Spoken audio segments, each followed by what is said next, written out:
దేవుని నామమునకు వందనాలు. ఈ మధ్యాహ్న కాల సమయం నందు సోదరుడు డానియల్ వెంకటాపురంలో దేవుని సేవ చేస్తున్నాడు. ఆయన కొంత సమయము మనతో సాక్ష్యం పంచుకుంటారు. మీరు శ్రద్ధగా వినండి.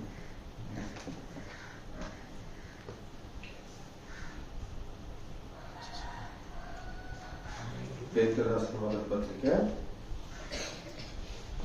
5వ అధ్యాయము 7వ వచనము చదువుతాము. పేతురు రాసిన మొదటి పత్రిక 5వ అధ్యాయము 7వ వచనం.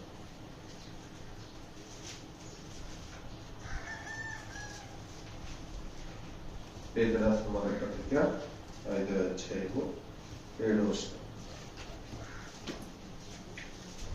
ఆయన మిమ్మల్ని గురించి చింతించున్నాడు కనుక మీ చింత యావత్తు ఆయన మీద ప్రార్థన చేస్తాం. కృపా సంపూర్ణమైన రాజ్యాన్ని పరిశుద్ధమైన నామమున బట్టి వందనాలు.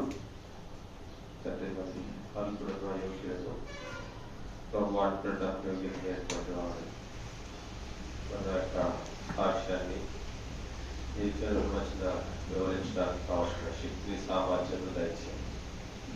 కృప గురించి సహాయపడుతుంది. ప్రార్థిస్తున్నాం తండ్రి. ఆమేన్.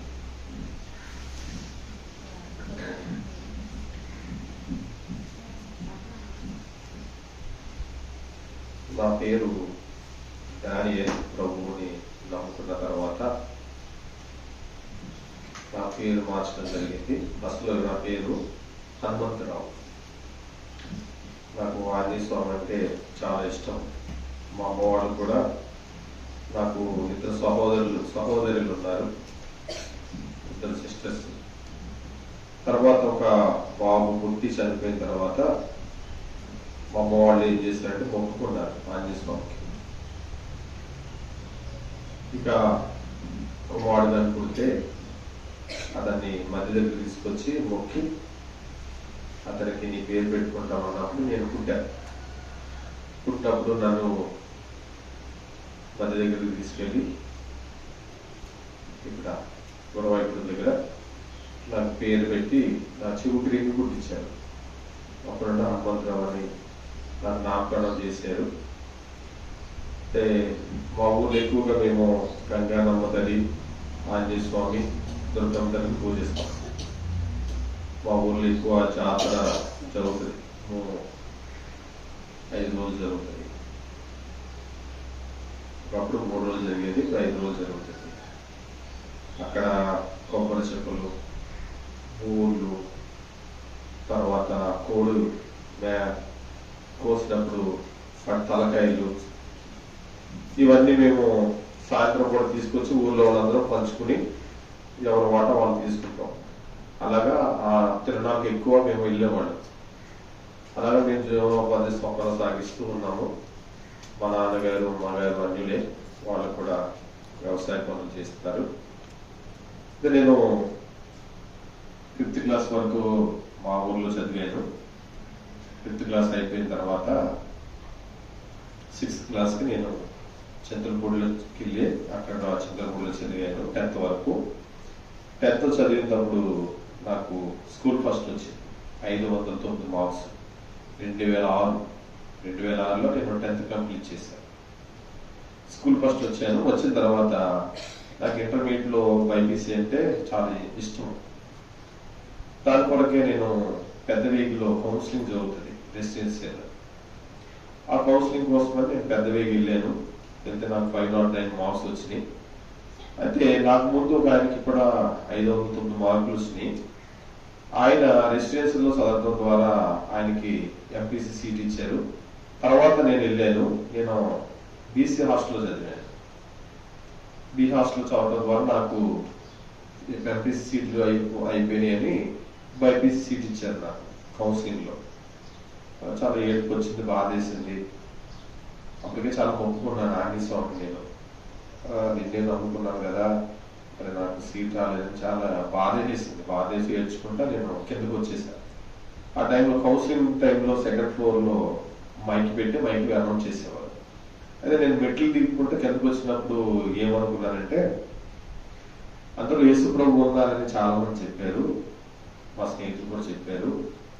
నిజంగా నువ్వు నిజమైన దేవుడిగా అయి ఉంటే, యేసు ప్రభు వారిగా అయి ఉంటే, నా పేరు పిలిచి, ఏది పైన కౌన్సిలింగ్ లో ఇంకెందుకు వచ్చేస్తున్నాను, నా పేరు పిలిచి నాకు ఎంపీసీ సీట్ ఇస్తే ఇక నుంచి నేను నమ్ముకుంటాను అన్న.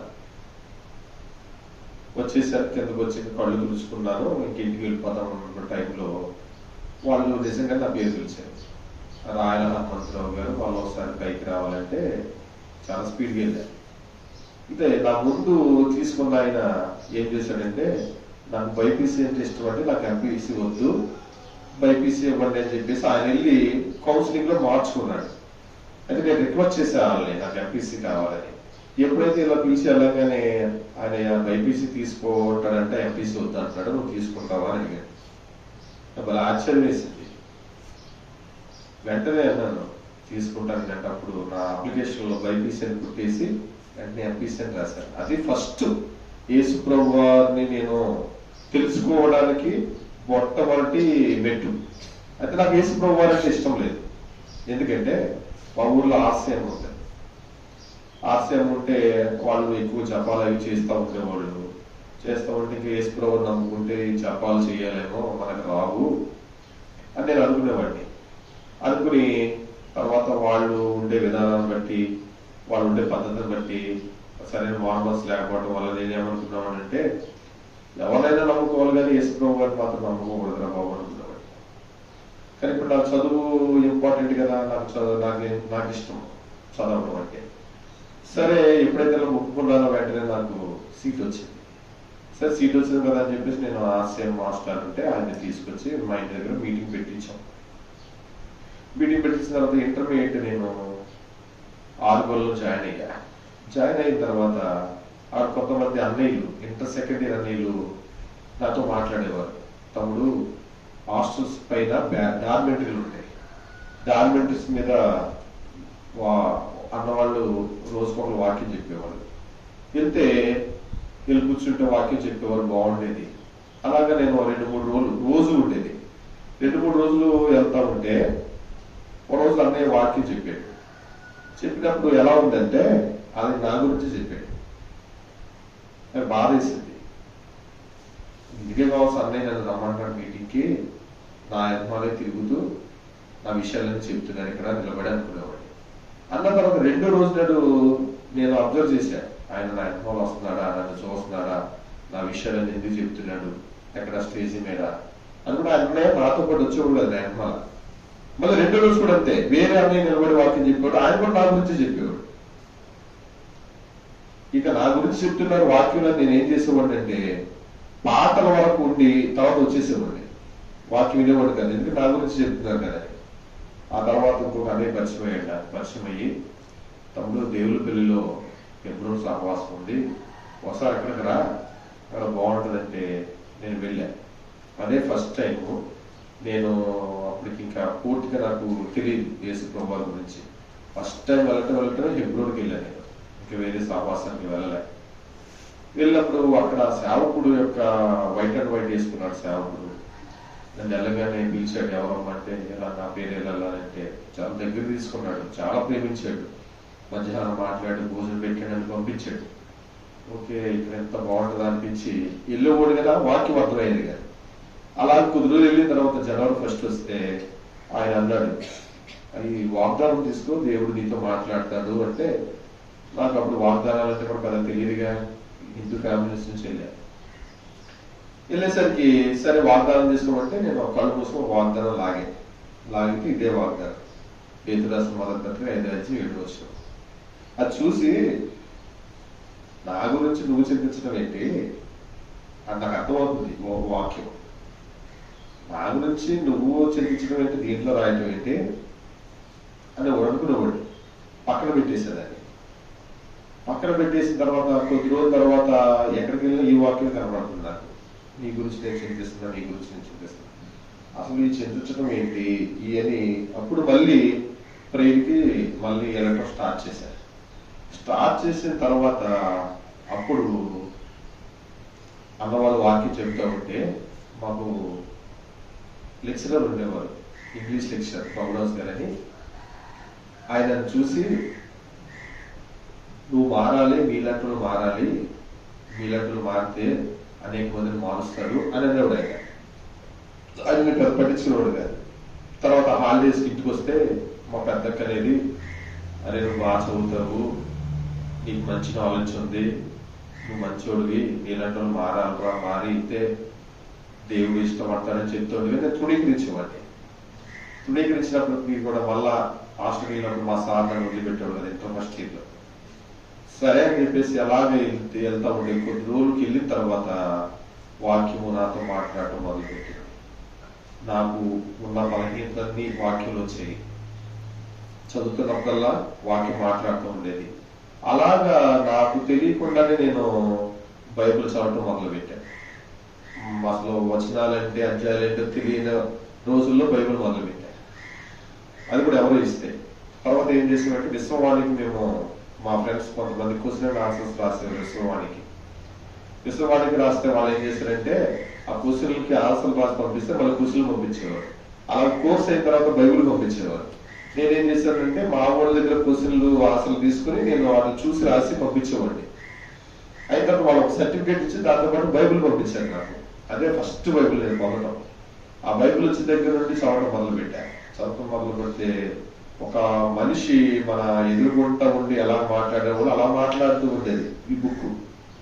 ఒక్కోసారి ఎలా ఉండేది అంటే ఒక ఇద్దరు జపేసుకుని వెళ్తా ఉంటే మాట్లాడుతుంటే వెళ్తా ఉంటాం కదా, అలా ఉండేది.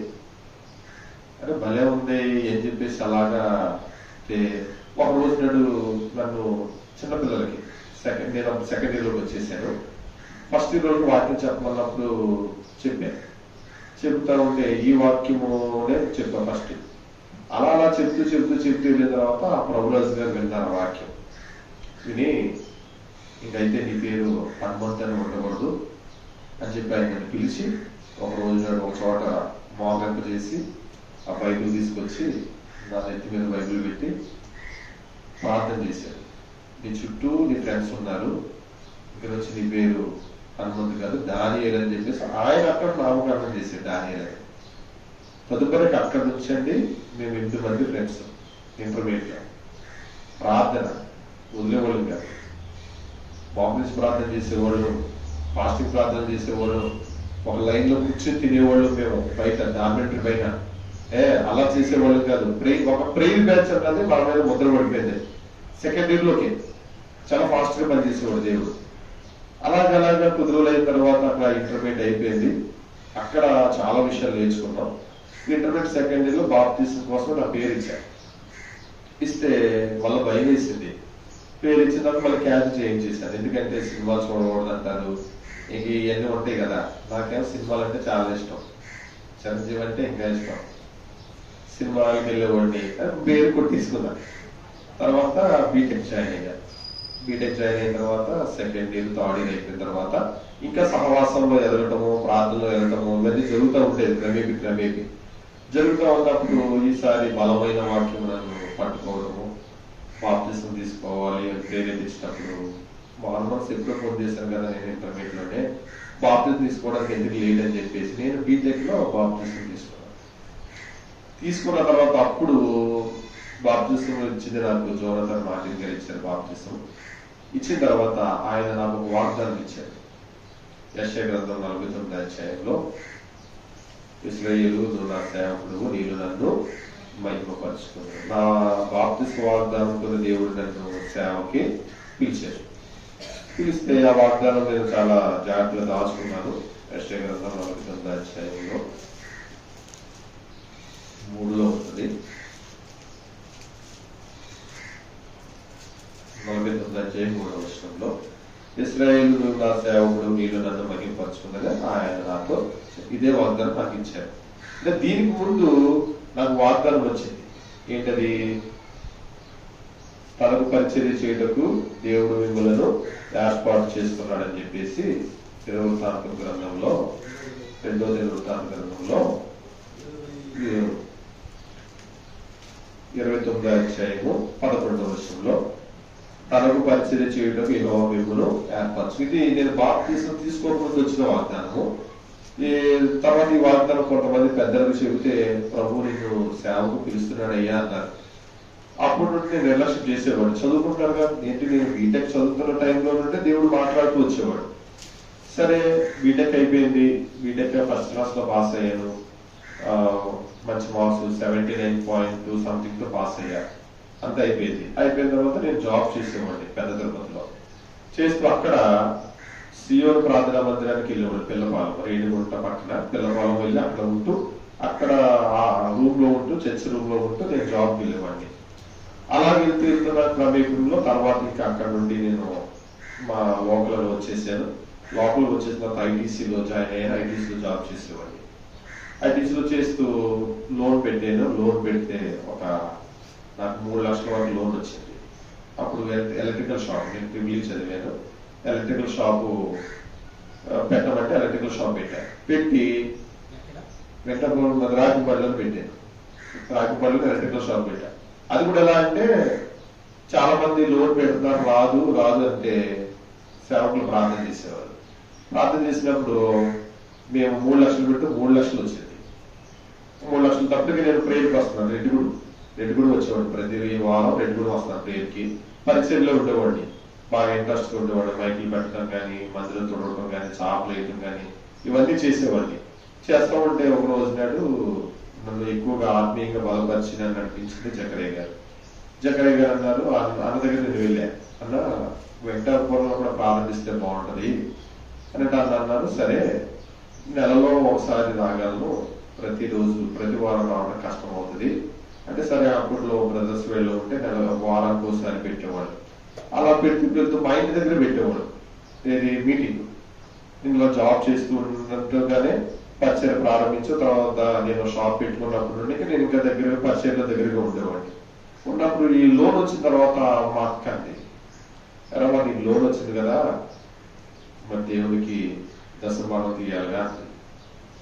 అలా కనుక కొన్ని చిన్న చిన్న అప్పులు ఉన్నాయి, అవి తీర్చాలంటే లేదు నువ్వు ముందు సబ్సిడీ లోన్ వచ్చింది కాబట్టి నీకు 30,000 తీసేసేయంటే ఏం చేయాలి. అప్పుడే ఇంటి దగ్గర ప్రారంభించాం, కొద్ది రోజులు అవుతుంది ఇలా కొద్దిమందిగా. ఇప్పుడు వెంటనే మాకు ఒక స్థలం ఉంది, ఒక 8 సెంట్లు. మా తాతయ్య గారిని అడిగితే ఫస్ట్ ఇవ్వడన్నాడు. తర్వాత మా నాయనమ్మ అంది, వాడేదో సేవకులుగా చేసుకుంటున్నాడు, షాప్ చూసుకుంటూ చేసుకుంటున్నాడు కనుక ఒక 3 సెంట్లు ఇవ్వండి అంటే 3 సెంట్లు ఇచ్చారు తాతయ్య. ఇస్తే దాంట్లో ఈ డబ్బులతో రేగు పంది వేసాం. వేసిన తర్వాత ఒక నెలలో 2016 అనుకుంటా అక్కడ ఆదివారం 28 ఫిబ్రవరి నైట్ మళ్ళా ఓపెన్ చేశారు జగరయ్య గారు. ఇంకా అలా చేయటం, అన్న 2 వారాలు 3 వారాలు ఒకసారి రావటం, మిగిలిన వారాలు ఏం చూసుకోవటం, అలా కొనసాగుతున్న క్రమేపీలోనే దేవుడు మళ్ళీ మాట్లాడటం మొదలు పెట్టాడు. నువ్వు ఫుల్ టైంకి రావాలి. నేను పట్టించుకునేవాడు కదా, ఎలాగో పరిచయం చేస్తున్నాను, ఎక్కువ పరిచయం చేస్తున్నాను కానీ ప్రభా అని చెప్పేసి అనుకునేవాడిని. అయితే తర్వాత ఒక 6 సంవత్సరాల క్రితము బాగా వాక్యం నన్ను ప్రేరేపిస్తుంది. ఈ జీవన వ్యాపారంలో చిక్కుకున్నవాడు యజమానుని సంతోషపరచలేడు, ఇలాంటి వాక్యాలు వస్తామంటే ఇంక నేను ఏం చేశానంటే, అలా కాదు ప్రభా, ఈ రోజు బలవర్తమానం వేరే సేవకులు వచ్చారు ఆ రోజు మా దగ్గరికి. టేబుల్ మెసేజ్ లో నువ్వు స్పష్టంగా మాట్లాడు, ఫుల్ టైం అయితే ఫుల్ టైం, హాఫ్ టైం అయితే హాఫ్ టైం. నాకైతే హాఫ్ టైం చేయాలని ఉంది. ఏదైనా తేల్చి చెప్పంటే అప్పుడు యోహాను సువార్త లాస్ట్ అధ్యాయంలో యేసు ప్రభువు వారు పేతురుతో మాట్లాడినటువంటి ఆ సందర్భము ఆయన టేబుల్ మెసేజ్ లో చెప్పడం మొదలు పెట్టాడు. ఏమని? పేతురు నీవు నా మందను కాస్తావా, పేతురు నువ్వు నా మందను కాస్తావా, పేతురు నా మందను నువ్వు మేపుతావా. ఇక్కడ దాని అర్థం ఏంటంటే అప్పుడు వరకు పేతురు తన పనుల్లో ఉంటూ ప్రభువుని విడిచిపెట్టేసి మళ్ళా పనులకు వెళ్ళిపోయాడు కాబట్టి మళ్ళా దేవుడు వచ్చినప్పుడు ఆయన చెప్పినప్పుడు ఆయన సరే ప్రభు ఇక నా పనులను వదిలిపెట్టి ఈ పనే చేస్తానని అనుకున్నాడు కదా, అలాగా ఈ వాగ్దానంతో మాట్లాడాడు. నువ్వు నా పని ఫుల్గా చేయాలి. ఇంకంతే. ఆ రోజు నాడు ఉన్నయన్ని విడిచిపెట్టేశాను, ఎవ్రీథింగ్ విడిచిపెట్టేసి ప్రభు సేవకి తీర్మానించుకుని ఫుల్ టైంకి వచ్చాను. వచ్చే దానికి ముందే మేము మందిరము ప్రారంభించాం. జెహోషా నేను 1 సంవత్సరానికి ముందు ప్రారంభించాము. ఆ మందిరము కట్టి 2వ సంవత్సరానికి అనుకుంటా నేను ఫుల్ టైంకి రావడము జరిగింది. వచ్చిన తర్వాత ఆ మందిరం విషయంలో, మందిరం కట్టే విషయంలో, తదుపరి ఆ విషయాల్లో నాకున్న వరకు నేను సమర్పించుకుని అలాగా చేస్తూ ఇప్పుడు జెహోషా మందిరాన్ని నిర్మించగలిగాం దేవుని కృపను బట్టి. అప్పుడు వెంకటాపురంలో నేను ఒక్కనే రెడ్డిగూడి వెళ్ళేవాడిని. నేను ఒక్కడనే ప్రారంభించిన తర్వాత నాతో పాటు ఈ దినాన ఇప్పుడు 60 మంది అయ్యారు. ఓన్లీ 1%. ఇప్పుడు 60 మంది అయ్యారు. మా తమ్ముడు మార్చాడు, తమ్ముడు బాప్తిజం తీసుకున్నాడు. అమ్మ మార్చబడిన అమ్మ బాప్తిజం తీసుకుంది. మా మరదలు బాప్తిజం తీసుకుంది. వాళ్ళ అమ్మ వాళ్ళు, వాళ్ళ నాన్నోళ్ళు వాళ్ళందరూ బాప్తిజం పొందారు. ఇకపోతే మా నాన్నగారు కూడా బాగా తాగుడు, చిత్తకు తాగేసి మా అమ్మ చిత్త కొట్టేసేవాడు. అలాంటి ఈ రోజు మా నాన్నగారు కూడా వచ్చి వాక్యం వింటాడు. మారు మనసు ఉంది, ఇంకా బాప్తిజం ఇవ్వాలి. అది కాకుండా నేను రెడ్డిగూడెంలోనే రక్షణ పొందాను. అక్కడ ఆ రెడ్డిగూడెంలోనే ఇప్పుడు నేను దైవ సేవకుడిగా కొనసాగుతున్నాను. అదే రెడ్డిగూడెంలో ఎల్బెత్తేలో నేను ఒక విశ్వాసిని. ఫస్ట్ లో 2007-8-9 సంవత్సరాల నుండి నేను విశ్వాసిని అక్కడ. ఈ రోజు నాడు అదే ఎల్బెత్తులో నేను దైవ సేవకుడిగా కొనసాగుతున్నా. అది కాకుండా ఈ మధ్య కాలంలో అమ్మపాలము, తర్వాత పాలచర్ల కూడా పరిచర్య ప్రారంభిస్తూ వచ్చాం. అయితే ఈ క్రమేపీలో కొన్ని జరుగుతూ వచ్చాయి. అవి చెప్పడానికి టైం లేదు, కానీ ఇప్పుడు వివరిస్తాను. అలాగే దేవుడు నన్ను పట్టుకుంటూ వచ్చాడు. అన్యుడిగా ఉన్నప్పుడు నాకు మారు మనసు ఇచ్చాడు, రక్షించాడు. అదే క్రమంలో మేము రేకుల షెడ్ వేసి ఎలీం, ఫస్ట్ లో రేకుల షెడ్ వేసినప్పుడు చోరతాన్ మార్టిన్ గారు ఎలీం అని పెట్టారు పేరు దానికి. ఆ ఎలీం లో ఉన్నప్పుడే మా మిస్సెస్ వాళ్ళ ఫ్యామిలీ మా దగ్గరకు వచ్చేవారు. వస్తే మా అత్తయ్య గారు ఏం చేశారంటే వాళ్ళకి 4 ఆడపిల్లలు. ఆవిడంది కొంతమంది సంఘ పెద్దలతో, మరి నేను దైవ సేవకులకు ఇవ్వాలని అనుకుంటున్నానంటే ఒక పాపని, మా పాప ఉంది, ఆ పాపని దానియల్ గారికి ఇద్దాం అనుకుంటున్నా, ఆయన సేవలో ఉన్నాడు కాబట్టి అని కబురు పెడితే, మా అమ్మ వాళ్ళకి ఇలా కబురు పెడితే నేను జకర్యా గారితో చెప్తే జకర్యా అన్నారు ప్రార్థన చేసుకుని ప్రభు చిత్తం ఏదైతే అది బయలుపరచబడ్డాను. నేను ఒక 3 నెలలు టైం తీసుకున్నప్పుడు దేవుడు నాతో మాట్లాడుతూ వచ్చాడు. అంటే నేను వేరే సంబంధానికి వెళ్దామని అనుకున్నాము, వెళ్ళొచ్చేసాను. వెళ్ళొచ్చిన తర్వాత ప్రభు అన్నాడు, మీ సొంత బీడు భూముల్ని మీరు దున్నాలి అని చెప్పేసి ఒక వాక్యం ద్వారా నాతో మాట్లాడుతూ వస్తే, సరే అయితే ప్రభు ఇక్కడే చేసుకోమంటున్నాడని చెప్పి నాకు ఇచ్చినప్పుడు అన్నతో మాట్లాడితే దాన్ని ప్రార్థన చేసి అలా చేసిన తర్వాత 2017లో మాకు వివాహం అయింది. తర్వాత 2018లో దేవుడు పాపనిచ్చాడు. 2020లో బాబునిచ్చాడు. ఇప్పుడు నాకు పాప బాబు. ఇప్పుడు పరిచర్య ఉంది వెంకటాపురంలో. ఓన్గా సంఘం ఉంది, మందిరం ఉంది. అది కాకుండా మళ్ళీ రీసెంట్ గా పాలచర్లలో ప్రారంభించాం. అది కూడా ఎలాగంటే నా ఫ్రెండ్ రమేష్, తను ఫుల్ ఆర్సిఎం. అయితే నేను మార్చబడ్డానని విని వెంకటాపురం వచ్చేవాడు, అంత దూరం నుండి రేగి షెడ్ ఉన్నప్పుడు వచ్చి, మీ సాక్ష్యం అది నన్ను ఇన్స్పైర్ చేసింది, నేను యేసుప్రభువుని నమ్ముకుంటానని చెప్పేసి తను వెంకటాపురంలోనే బాప్తిజం చేసుకున్నాడు. తీసుకుని తను దగ్గరగా నా దగ్గరికి చాలా సంవత్సరాలు వచ్చాడు. వస్తే ఇప్పుడు ఆయన్ని ఆశ్రయించుకుని అక్కడ ఇంకో కుటుంబం వస్తుంది వెంకటాపురం. వాళ్ళిద్దరిని ఆశ్రయించుకుని ఈనాడు పాలచర్లో ప్రారంభించాము. ఇది 4వ నెల. అదే కాకుండా అమ్మపాలెంలో కూడా ప్రారంభించాము. అది కూడా ఒక 4 నెలలు అవుతుంది. అలా ఉన్న వెంకటాపురము, రెడ్డిగూడెము, పాలచర్ల, అమ్మపాలెం ఈ పరిచర్యలు దేవుడు నాకు అనుగ్రహిస్తూ వచ్చాడు.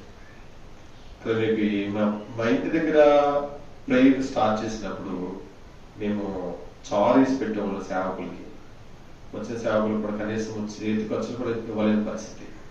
కానీ ఈ రోజు నాడు దేవుడు ఎంతమంది మందిరం ఇచ్చాడంటే, అందులో కూడా మా దగ్గరికి చాలా సార్లు వచ్చారు. అంత మంచి మందిరాన్ని ప్రభు నాకు ఇస్తూ వచ్చాడు. ఈ రోజు నాడు కుటుంబం ఉంది, పిల్లలు ఉన్నారు, మంచి భార్యను నాకు ప్రభు ఇచ్చాడు. నేను కూడా బాగా చదివాను, మంచి ఉద్యోగాలు చేశాను. ఆయన ప్రభు పిలిచాడు, వచ్చేసాడు. ఈ రోజు నాడు మా ఊర్లో అందరూ గౌరవిస్తారు, అందరూ ప్రేమిస్తారు. ఈ విధంగా దేవుడు నన్ను తన సేవ కొరకే ఏర్పాటు చేసుకుని అన్యుడిగా ఉన్నటువంటి నన్ను తనను ఎరిగేటట్టు చేసి, యేసుప్రభువుని నమ్ముకోకూడదు అని అనుకున్నటువంటి నాతో ఈ రోజు యేసుప్రభు గారి గురించి చెప్పించేటట్టు చేశాడు దేవుడు. గొప్పవాడు. అలా చేస్తూ వచ్చాడు దేవుడు. చిన్న చిన్న శ్రమలు వచ్చినాయి మధ్యలో, ఆయన కూడా ప్రభు నా పక్షంగా ఉన్నాడు, నాకు సహాయం చేస్తూ వచ్చాడు. ఈ రోజు నాడు అందరితో కూడా నాకు సహవాసాన్ని ఇచ్చి కొన్ని చోట్లకి ఇలాగెళ్ళి వాక్య పరిచయం చేసే భాగ్యం కూడా నాకు అనుగ్రహిస్తూ ప్రభు వచ్చినాడు. కనుక నా కొరకు, కుటుంబం కొరకు, బిడ్డల కొరకు ప్రార్థన చేయాలి. నా ఆశ ఏంటంటే ఇంకా కొద్ది సంఘాలు కట్టాలి, ఒక 7 సంఘాలు కట్టాలి. ప్రస్తుతానికి 4 చోట్ల జరుగుతుంది పరిచర్య. ఇంకొక 2-3 సంఘాలైనా కట్టాలి, కనీసం ఒక సంఘం అయినా కట్టాలి. కడితే ఒక 5 సంఘాలన్నా అయితే పరిసరాలను ఏర్పాటు చేసి మనము ఇలా కొనసాగించాలని ఒక ఆశ నాకు. దాని కొరకు ప్రార్థన చేయాలి. ఈ సాక్ష్యాన్ని ప్రభు దీవించి ఆశ్రయించిన కాక.